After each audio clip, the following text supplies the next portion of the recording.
So welcome to the Global Discussion, discussions with creatives, leaders and thinkers. Today, I'm joined by Cassius Rayner.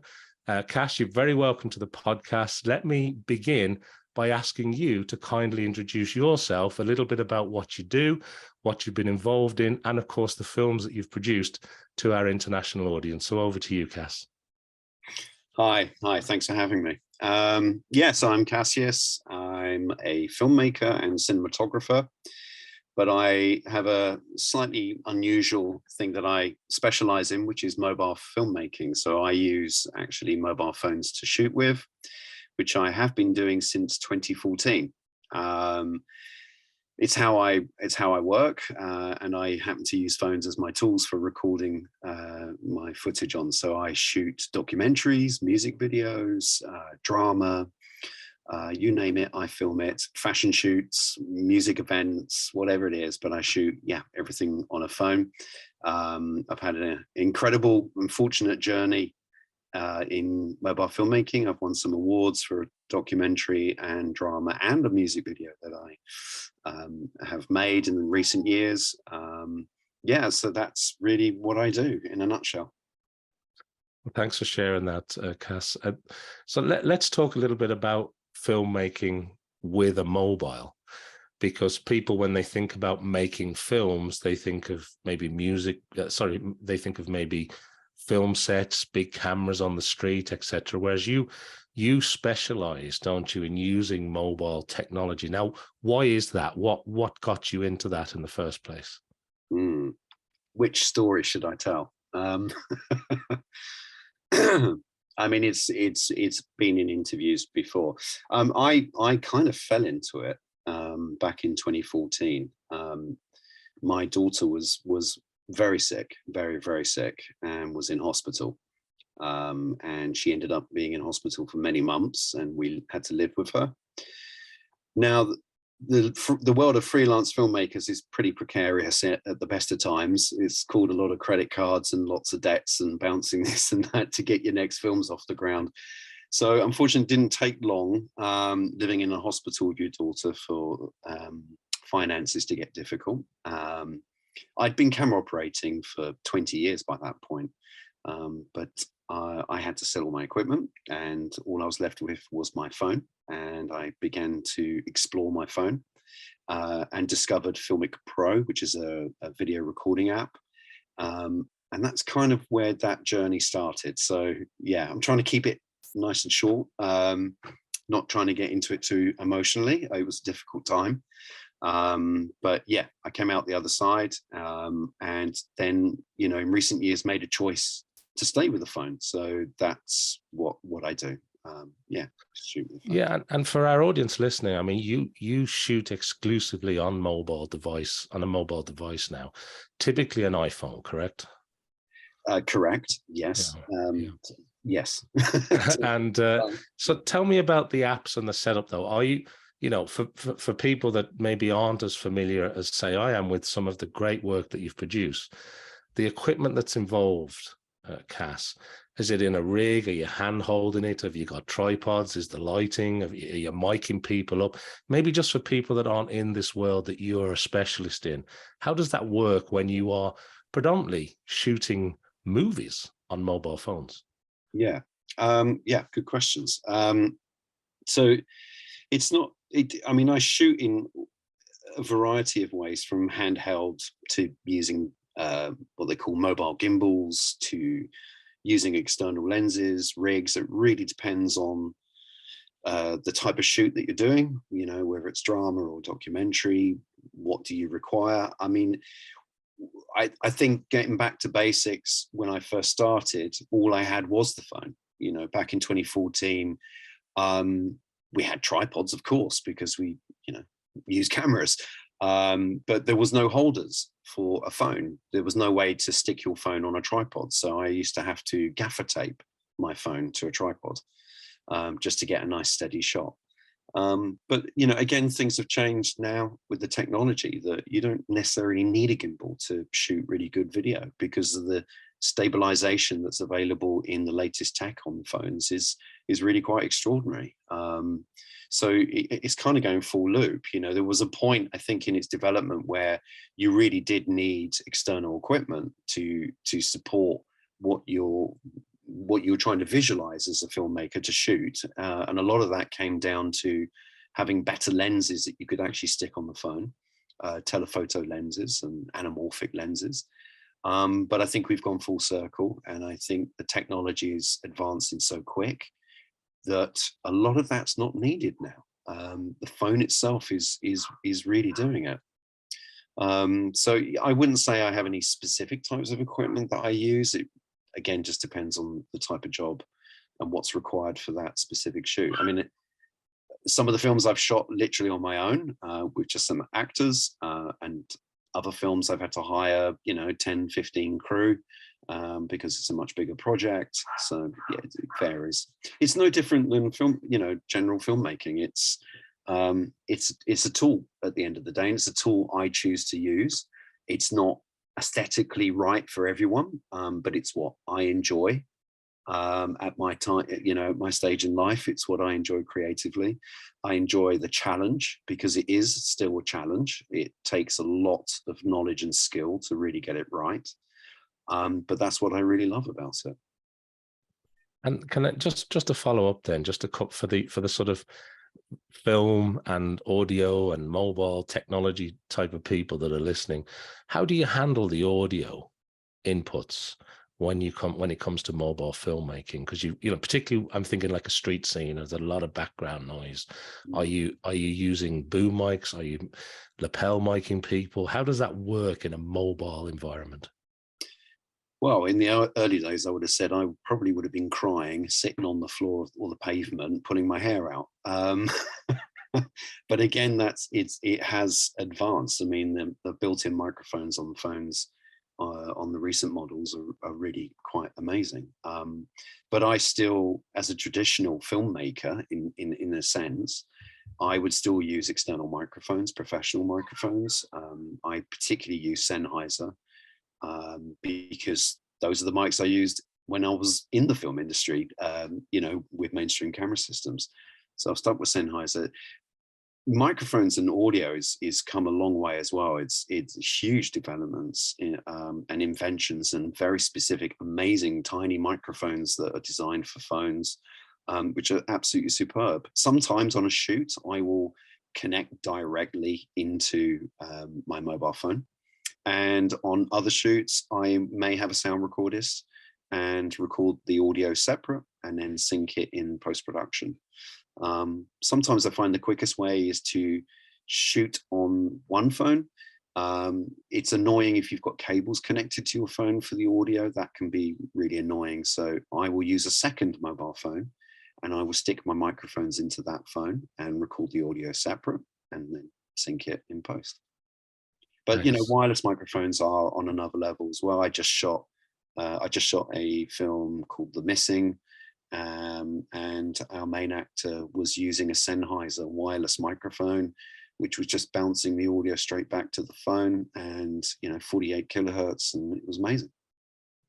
Yeah, I haven't used those. I've used the Rode sort of version of it, but that technology has improved a lot. And I wanted to go back because you mentioned an app earlier on.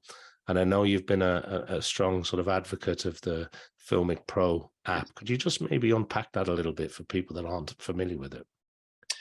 So Filmic Pro is basically an app, but it's a video recording app. And the reason it was designed, it was actually designed and developed by a filmmaker in the States.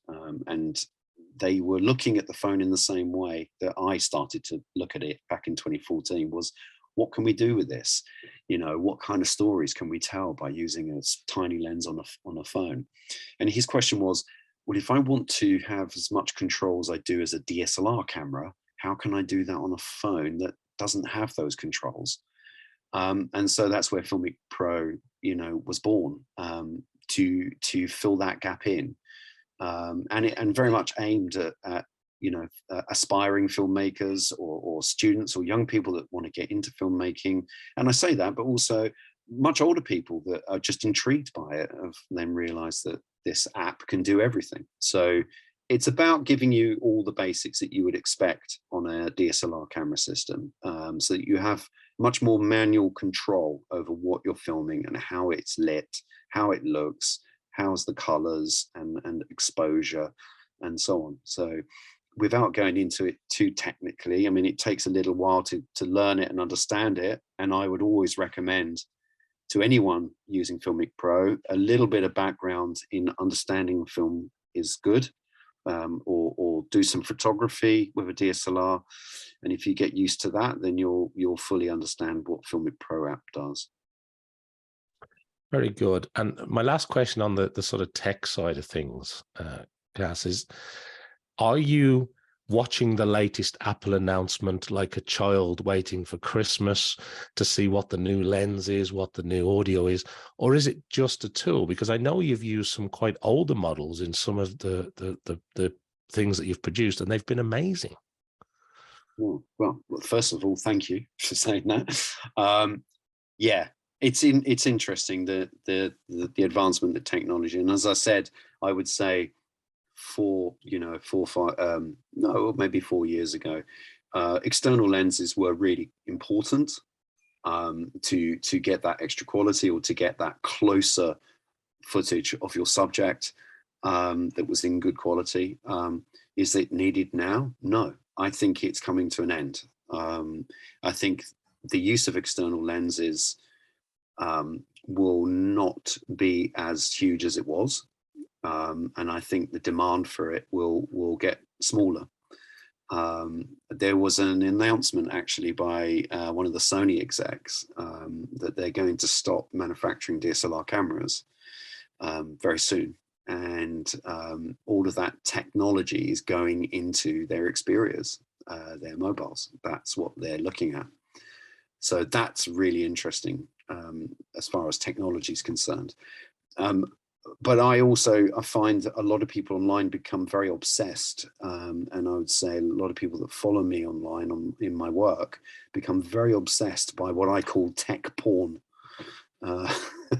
which is sometimes I get a bit fed up with it, because it's all about gear and how sexy does it look, and is that an amazing lens, and look at that rig, and yeah, great, they're fun to play with, they're good fun, but do you essentially need them? No, you don't. A lot of manufacturers would probably scream at me for saying that, but you really don't with the phones and how they're advancing.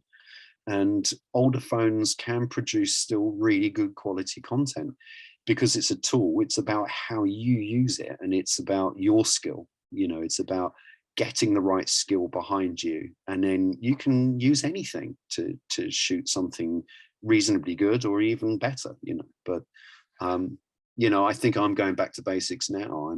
I'm quite intrigued in going back to the really old iPhones to challenge this year. One of my challenges is to shoot another film, but to go back to an iPhone 5S. Okay, that sounds like a long time ago, doesn't it? The iPhone 5S to where we are now. That will be very interesting. And I really appreciate what you're saying there in terms of the tech porn and the tool, and how you use basically the camera in your hand. And your comment around Sony and putting all their tech into the phone, that's fascinating. Because I suppose for me, I would have always, particularly for cameras of that sort of quality, I'd have initially been Canon, and you get all the glass and the lens and everything, and then Sony brought out, was it the Alpha, which the Alpha range, yeah, which was pretty snazzy for filmmakers. I'd had a few, pros and cons as they all do, but I hadn't heard that. That's very interesting. I must look into that. Yeah, it is. I can't remember the gentleman's name, but he announced it last year. It is online. You will find it. Well, that brings me nicely onto something I wanted to ask you, because I was a little bit surprised to see that you'd switched from iPhone to the Sony Xperia for some filmmaking. And what prompted that? Was it just trying something new, or was there a specific purpose in mind? Good question. So in some senses, with the Apple iPhone, the advancements are very clever. The 4K and ProRes that you can now get on the latest iPhones is very impressive. But I still think iPhones have some issues around their lenses. And to be honest, as a filmmaker, I mean, you know, to the general public who just like iPhones, I still use an iPhone day to day in my workflow, but I'm not filming projects on my iPhone at the moment because from a filmmaker's perspective, I need certain things, and I don't think the lenses on the iPhone were delivering it for me. And putting that into context, there are issues around what we call tone mapping. This has been an ongoing debate for some years now because Apple do it. It's inside the phone. It's a system in their phone. What does it mean? It means that it doesn't matter what you do manually on the phone, it will still take over your exposure. And sometimes it will go light and dark, and then you'll go up again. And if you're moving around, this is not good for professional filmmakers. We do not need this. If we need to film the shadows, that's what we need to film. And we can't control tone mapping. You know, Apple won't allow that access by any third party, excuse me. So it's not even a problem. You know, a lot of people thought that it might be third-party apps causing the problem. It's not. It's nothing to do with them. They're not given the access by Apple to control this tone mapping issue. And to be honest, by the beginning of 2022, I was becoming very fed up with that situation and the artifacting in the lenses. So the green dots, and you film at night and there's light streaking across. It just wasn't working for me. So I wasn't prepared to go to the iPhone 14. Don't get me wrong, I still really enjoy, you know, using the iPhones, but to shoot my dramas on, I needed to look elsewhere. And I became fascinated by Sony Xperia and what they're doing with their designs. And so I reached out to them, and they were amazing. And they said, yeah, what do you need? You know, what phone do you want? Well, just, you know, we'll get you the phones. So I've had a great 2022 shooting overseas in Poland, Moldova. I've been in Africa, filming with a Sony Xperia, and the results have just blown me away. And I've got complete control over what I'm doing, which is really the essence of it. It's interesting because I suppose with Apple, with their sort of closed system and not allowing the third-party apps or developers access to be able to control the tone mapping, it's sort of the technology is almost over-helping, it's over-correcting, which from a filmmaker's perspective, you're going, no, that's not what I need. Whereas with the Sony Xperia, you've got that full control over the shot that you want. Which is interesting. Yeah, and you know, when you film with the Sony Xperia, the DSLR makeup in that phone is incredible. It's exactly the same as I would expect in a main camera system. I can shoot night shots at ISO 600 and 800, and there's no noise. I can't do that on an iPhone. I just won't get those results. Yeah, that's pretty impressive. And as you say, the technology continues to improve. So I don't know where we're going to end up, but I've got so much over the years. I've got so much gear and lenses and external stuff, and they're all sitting on the shelf. You know, I just got less and less use for them. I mean, the Sony Xperia Pro I, which I'm filming a lot with at the moment, has a 1-inch sensor. Incredible. So look, we can't go any further without. I want to talk a little bit about the awards that you've won, and you mentioned the missing, and I've talked about Deadeye a little bit, but could you maybe London Falls Silent was another great piece that you put together, which I remember at a very important time. So could you maybe talk us through a little bit about those and some of the awards that you've won as well? Because I'd like people to really get a feel for that from your expertise, Cassius, because it truly is, for people that aren't as familiar as I am maybe with some of the things that you produced, it's mind-blowing to see the outputs, the quality, and of course they've been award-winning. So would you mind sharing that? I know it's a little bit about blowing your own trumpet, but it really is fantastic. It really is an achievement, you know. Yeah, I mean, I think yeah, so I mean, there was I think the first documentary that got some recognition overseas at festivals was Walking in My Shoes. And that was actually a commissioned documentary for a charity. And I came on board because I said, if you let me shoot it in a documentary structure, then I'm on board with this. I love, the charity was very important in what they were doing, but I wanted a different look at it. I wanted to create something a bit different than your typical charity promo sort of video that you get. So I did a story called Walk in My Shoes, which was about fathers of very sick children and why fathers don't talk, why do men do not talk about their emotions and so on. So it was an incredible journey, and it did very well overseas, and it won Best Foreign Documentary at the Sin Film Festival in Barcelona, I think, in Spain. And that went on to win a couple of other awards, which was really cool. Heart Warriors is a documentary that has taken me 4 years to make, and will officially, even though it's on YouTube at the moment, we'll officially release it to festivals this year. That's a 30-minute documentary, which we shot in Ethiopia. There's all sorts of things. I mean, I shot a music video for a local artist that I really liked. And was surprised. I sent it off to a few festivals, and don't really think about it. And it came back with Best Music Video, and I was just like, "What? Okay, wow." And Deadeye, I didn't expect anything from Deadeye. It's just a short drama, but we just sent it off, as you do, again, to festivals, and was really surprised to win 5 international film festivals, film awards for that. It also got Best Director in Tokyo. It won Best Film in Sweden and Canada, US. There's one other place and I've forgotten, but it just, I mean, in that sense, it's been, I'm very fortunate, but a lot of those projects is not just me, it's a whole team of people, and I'm incredibly proud of all of them that all helped, to make these films come to life. So it's not just me.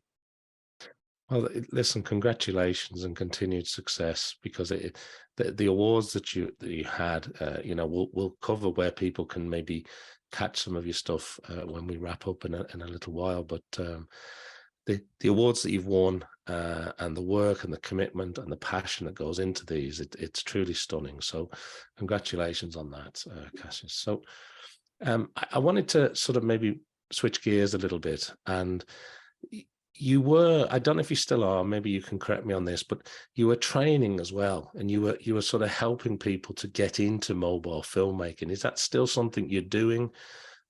Because I know you were kind of focused on that for a little while.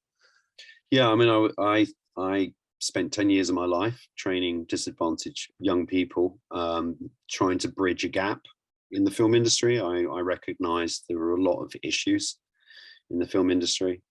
And I campaigned and ran projects and raised funds to go to various parts of the UK to train and give opportunities, to try and get opportunities for young people to learn the skills. And why shouldn't they be allowed to learn the skills?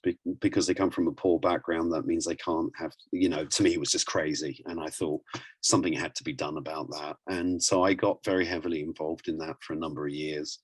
And in recent times I've been doing a lot with mobile filmmaking and trying to reach that out to everybody who has a phone in their pocket, and everyone's entitled to explore it and give it a go, and why not? And so I spend a lot of my time sharing my skills and knowledge with others, and I launched the very first mobile filmmaking boot camp in the Congo in September. It took me a year to get it off the ground. And I got support from the Goethe Institute in Germany, which was amazing. And so I made some phone calls, and I got Sony on board. I got Jian in China on board. I got Filmic Pro to help with sponsorship. So we made a huge project, shipped out loads of equipment, went to Kinshasa in the Democratic Republic of Congo, and trained 39 young people in mobile filmmaking professionally. So real full-on boot camp, physical training every day. It was hard, hard, hard. They called me the Sarge by the end of it. They were amazing, amazing people to work with, fantastic experience, so passionate and so wanting of the, you know, because they have the phone. They had these cheap $100 phones from China that they get in their part of the world. But the lenses were amazing, and they were 4K resolution lenses. And I was like, man, you could be making films now. It's got to happen. So yeah, so we trained them up, and they're doing great. They shot 7 films, which was amazing. Huge presentations. They still continue. They're still making films. And my main thing is longevity. So I taught the teachers. I taught 4 teachers, and I gave them the whole package on how to train the next generation and the next, you know, intern of students, because it's important that it continues, and it's not just me going there saying, hey, fantastic, bye-bye. It has to stay there. So the equipment's there, they have it to use every day, and they're making films, and they're passionate. Lovely. And I wish it was happening in every country around the world that maybe has financial difficulties, or, you know, poorer areas. They should be allowed to have this as well. So it's something I hope to continue and find the next sponsor and funder to get me to go off to wherever it is to train the next group. That's wonderful. Thanks for sharing that, Cassius. So in terms of, you know, obviously we talked about you're inspiring and helping people on the ground and sharing those skills. When you look back at your journey so far, whether it's from an early childhood or whether it's from more recent times, what inspires you? Has there been any people in your life that you've sort of admired, or anybody that you've looked up to outside of, it doesn't have to be within the realm of filmmaking at all, but people that you admire or that you've looked up to? Yeah, it's, I always find those questions really difficult, because there's pockets of things that happen all over the place as you get older in life, and you think back. I would say I was a very troubled child. I didn't do very well at school. I would say the first person I really looked up to who gave me time was my art teacher at secondary school, Mr. White. And he loaned me one of his film cameras, photography, you know, camera, SLR. And he just said, you know, go off for a couple of days and just take some pics. And that's how my life started, with that. The fascination of clicking and working out how light gets onto this film strip and how does all that work. And that really intrigued me. And I guess I was always a bit of a loner. So I was really happy in that world, just being left alone to go off and take pictures. So I'd say Mr. White, my art teacher, was incredibly inspiring to me. And I very much looked up to him because he was very patient with me, and seemed to believe that I had something to offer, and supported it. And a wonderful man, wonderful man. That's really interesting, because sometimes when you talk to people about their education and their schooling, we can all remember the bad teachers and the things that we didn't like about it, but it only takes one person, doesn't it, to show a little bit of interest. It's amazing how that spark can really change somebody's whole thinking, you know. For some people it's picking up a book, for other people it's that one conversation or something somebody says to somebody. But yeah, thanks for sharing that. That's wonderful. When you take on new information yourself, because obviously you have to learn things, we all have to continually learn. Do you find yourself scouring the internet? Are you reading books on filmmaking? Are you writing books on filmmaking? Like, where does your input come from? Are there any genres in particular that you like? Thinking of the sort of dramas that you do, or documentary type of things that you produce. Where do you get your input from? Well, a lot of it, to be honest, I would say I don't do a lot of research in that sense. One, because I think the internet's totally saturated, and it's like, where do you start? You know, it's just endless. And I guess because I'm someone of age that's pre computers and internet and all the rest of it. There are some very old books that I have on the shelves that I still pick up now and will take reference from and notes from. And, you know, I have an amazing old cinematographer book that sometimes I can take some pointers from. What I tried to do is, as a child, I was always fascinated by the old black and white movies. And they're still with me, and I still will go and search those films, find those films if I haven't got them, and I'll watch them. And I think subconsciously they are very much part of my style in how I shoot. I would say I'm not a fast-paced filming, bish bang boom boom boom boom boom, all this high impact fast stuff. That, you know, that suits certain filmmakers and people working with mobile phones. There's a lot of people out there who look like they're doing karate when they're filming with their phones. And it's great. I love watching them do that. But I've never once thought, oh, that's what I should be doing. No, I'm fine with that. I like to keep my frames simple. I like the performance to unfold within the frame of what I'm filming. And the mobile phone for me really lends itself to that, to have a very, you know, slightly slower pace. So yeah, I think combination of that. I take concepts from everyday life, really. You know, I will go out and just take photographs every day, and I see things and I go, oh, that's interesting, and that would be an idea for something. I don't look at others and what they're doing with mobile phones. Not that that's not important. I mean, good luck to them, but it's not where I take my inspiration from. Mine just comes from the films that I loved when I was a child, and using the technology that I have now. And can I maybe just ask you a little bit about the art, the craft, the science? I'm not sure on the correct term, but about storytelling, because you mentioned black and white movies there. And my mind automatically shoots back, whether it's Chaplin or whether it's Harold Lloyd or, you know, the early Flash, or the early Flash Gordon TV series. But you know what, when you think about the storytelling, a lot of those films, they didn't even have an audio track. There were text on screen.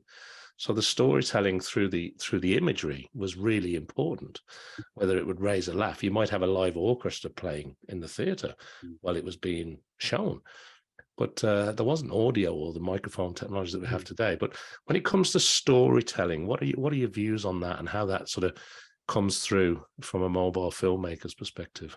Well, I would, yeah, really, really good point. I would say that I'm very visually driven in my storytelling.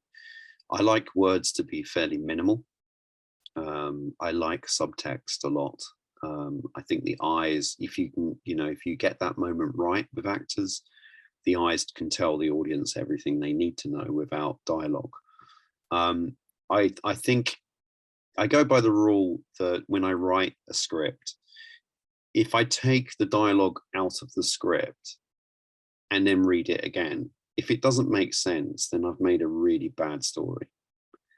So I tend to look at it in the sense of, if my script is visually making sense and is not being driven by the dialogue, then I feel I'm on a good path with the story. The dialogue, of course, can add to the story, but it shouldn't be driving the story. You know, I remember. And is that sorry to cut across your Cass, but is that a writing discipline, a storyboarding discipline, or is that a while I'm shooting this thing? No, it's a writing discipline for me. Yeah. When I'm writing a script, because it's very easy. You know, you can get into your characters and they can say all sorts of things, and then I will then think, but why do they need to say all that? Because there's so many things we don't say. You know, in real life, there are many things we don't say. We may say something and then emotionally be feeling something else, and so on. And yeah, I remember what someone said to me in the industry. A producer once said to me, said, the difference between film and television is that dialogue drives TV and movies should be driven visually. And that always stayed with me. You know, so yeah, and it's what works for me. It may not be for everyone, but I think it's a good one to think about when you're writing a story or a script. Scripts are very difficult to write anyway because of the structure that you have to write in.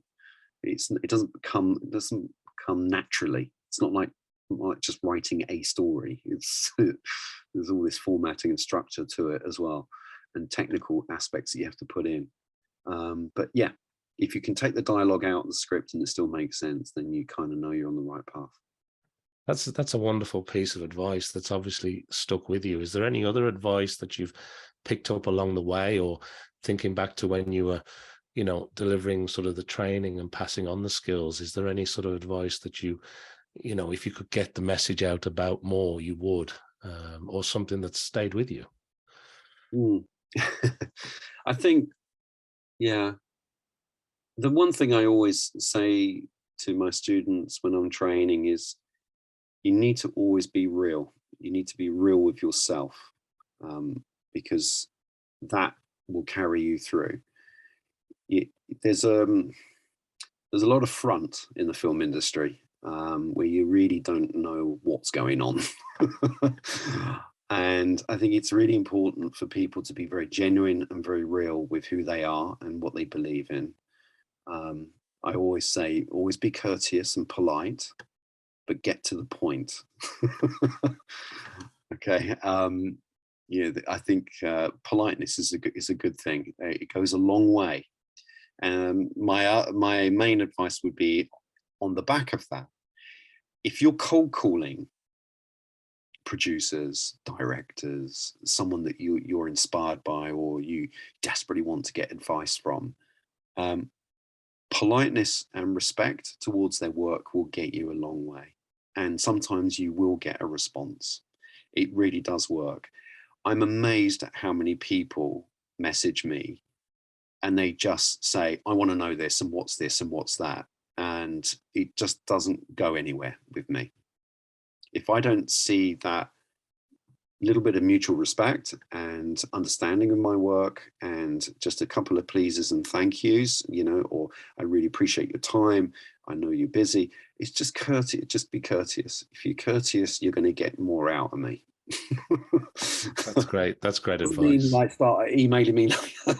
But I do say that because there's students don't get that. They don't get told that, and then they just think they can just go and ask whoever they want. Oh, I want to know about this. It's rude, and rudeness just doesn't get you anywhere. Great advice. Great advice. Well, look, at the time we're recording this, obviously the global discussion's on a bit of a journey. But when you look ahead at the months ahead, what are you most passionate about? What are you focused on? What are you thinking about as you look forward now?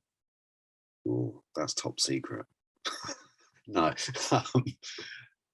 This year, a feature film, which is in development now. So that's one for my bucket list, to shoot a feature. To keep driving mobile filmmaking into mainstream, so that it's there. And I would like to find a sponsor to go so that I can go back overseas and do some more training in a third world country where they deserve those chances. That's great. It seems like an awful lot. I know you said it quite quickly there, but that's just any one of those would take up a lot of time and effort. So but a great way to be thinking as we go into, at the time of recording, a new year. So the last thing I wanted to make sure I ask you, Cassius, is if there's anything that I've missed, or if there's anything else that you'd like to share with our audience before we finish this episode today. And also, if people did want to reach out and find your stuff, what's the best way of sort of getting in touch or finding what you're producing? Where would you send people to? Well, I mean, if you just type "Go Film It" online, you'll find me everywhere. For bad and good, you'll find me everywhere. Instagram, I'm Go Film It. Twitter, I'm Go Film It. My website is gofilmit.tv. You can drop me an email. I do my very best to respond to everyone. Sometimes it can take quite a few days before I can get back to people, but I do my best, because I know what it was like when I was there, desperately trying to get help or advice,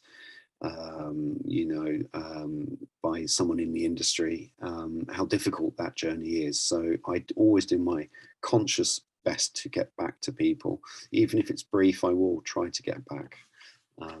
So that's what I would say. I'd also say one other thing: mobile filmmaking. It is just a tool. There's a lot of people out there who seem to be very angry, filmmakers in particular, that mobile filmmaking is not real filmmaking.